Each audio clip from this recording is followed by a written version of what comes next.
आपको बोले चेंज कर दे रहे बिल तब देवे नहीं किए बिल என்ன இது கேஸ் சார்ஜ் நீ வாங்குறதே கேஸ் சார்ஜ் தப்பு தான் இதில் டபுள் கேஸ் சார்ஜ் வாங்கிறீங்க நீ.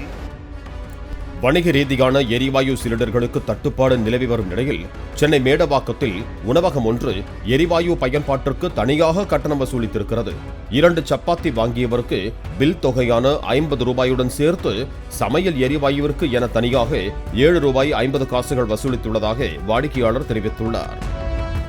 आपको बोले चेंज कर दे रहे बिल तब देवे नहीं किए बिल என்ன இது கேஸ் சார்ஜ் நீ வாங்குறதே கேஸ் சார்ஜ் தப்பு தான் இதில் டபுள் கேஸ் சார்ஜ் வாங்கிறீங்க நீ. नो हर आइटम में गैस चार्जिंग எப்படி? 1 रोटी 1 सेकंड சரி இப்போ ஒரு ரொட்டிக்கு நீ கேஸ் சார்ஜா? ऑल आइटम में गैस चार्जिंग இது வாங்கக்கூடாது தெரியுமா தெரியாத உனக்கு? ऑनर कॉल பண்ணி